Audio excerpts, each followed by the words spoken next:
सभी का स्वागत है।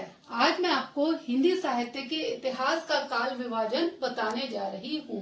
हिंदी साहित्य के इतिहास को मुख्यतः 4 भागों में विभाजित किया गया है।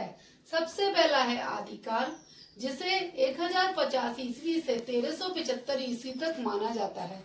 दूसरा है भक्तिकाल, जिसे 1375 ईस्वी से 1700 ईस्वी तक माना जाता है। तीसरा है रीतिकाल, जिसे 1700 ईस्वी से 1900 ईस्वी तक माना जाता है। चौथा है आधुनिक काल, जिसे 1900 ईस्वी से अब तक माना जाता है। अब मैं आपको सबसे पहले आदिकाल के बारे में बताऊंगी। आदिकाल के भी 4 नाम हैं, जिन्हें जैसे महावीर प्रसाद द्विवेदी ने इसे आदिकाल के नाम से संबोधित किया, डॉक्टर राम कुमार वर्मा ने इसे चारण काल के रूप में संबोधित किया, आचार्य रामचंद्र शुक्ल ने इसे वीर गाथा काल कहा और राहुल सांस्कृत्यायन ने इसे सिद्ध सामंत काल कहा। इस काल के जो प्रमुख कवि थे वो थे अमीर खुसरो। इस काल में भाषा शास्त्र के अर्थ में जिसे हम हिंदी कहते हैं वह इस साहित्यिक अपभ्रंश से सीधी विकसित नहीं हुई है। अब दूसरा जो है वो है भक्ति काल, जिसे 1375 ईस्वी से लेकर 1700 ईस्वी तक माना जाता है। इसको 2 भागों में विभाजित किया जाता है। उसी तरह ईश्वर के भी 2 रूप माने गए हैं, सगुण एवं निर्गुण। जब परमात्मा को निराकार, अज, अनादि, सर्वव्यापी, गुणातीत, अगोचर, सूक्ष्म मानकर उसकी विवेचना की जाती है तब उसे निर्गुण ब्रह्म कहा जाता है।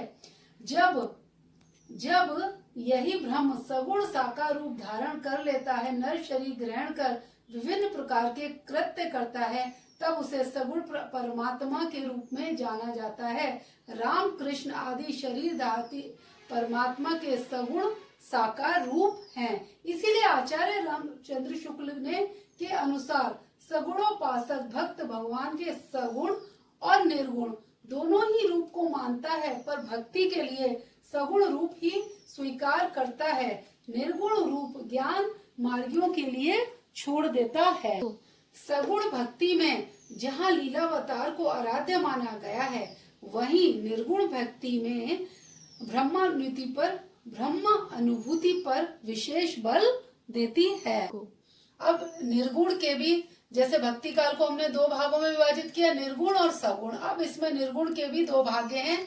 ज्ञानाश्रयी, जिसे संत काव्य धारा भी कहते हैं, इसके प्रमुख कवि थे नानक, कबीर, रैदास। और प्रेमाश्रयी धारा यानी कि सूफी काव्य धारा, इसमें क्या है सूफी काव्य धारा में, जिसमें कि वो स्त्री को महत्व देते हैं लेकिन उस स्त्री के सर्वशक्तिमान रूप की व्याख्या करते हैं। उसको एक स्त्री साधारण ना होकर सर्वशक्तिमान है। उसके प्रमुख कवि थे मलिक मोहम्मद जायसी। अब आते हैं हम सगुण काव्यधारा पर। इसमें 2 काव्यधारा है, राम भक्ति और कृष्ण भक्ति। अब तीसरा काल जो आता है वो है रीति काल। वो 1700 ईस्वी से लेकर 1900 ईस्वी तक माना जाता है। इसमें सबसे पहला है रीतिबद्ध कवि, जिन्होंने लक्षण ग्रंथ लिखे थे, ठीक है, जैसे केशव दास। उसके बाद आता है रीति मुक्त कवि, जिन्होंने ना तो लक्षण ग्रंथ लिखे ना रीति की जानकारी का उपयोग किया। हृदय की स्वतंत्र वृत्तियों पर काव्य रचना वाले ये कवि रीति के बंधन से पूर्णतः मुक्त थे, इसीलिए इन्हें रीति मुक्त कवि कहा गया। इसमें धनानंद का नाम मुख्य रूप से उल्लेखनीय है। फिर आते हैं रीति सिद्ध कवि, जिन्होंने लक्षण ग्रंथ तो नहीं लिखे किंतु रीति की जानकारी का प्रयोग अपने काव्य ग्रंथों में किया। इसमें बिहारी जी का नाम प्रमुखता से लिया जाता है। उसके बाद बच्चों आता है आधुनिक काल, जो कि 1900 ईस्वी से अब तक हुआ। इसको 5 भागों में बांटा गया है। भारतेंदु काल, जिसे नव जागरण काल भी कहा जाता है।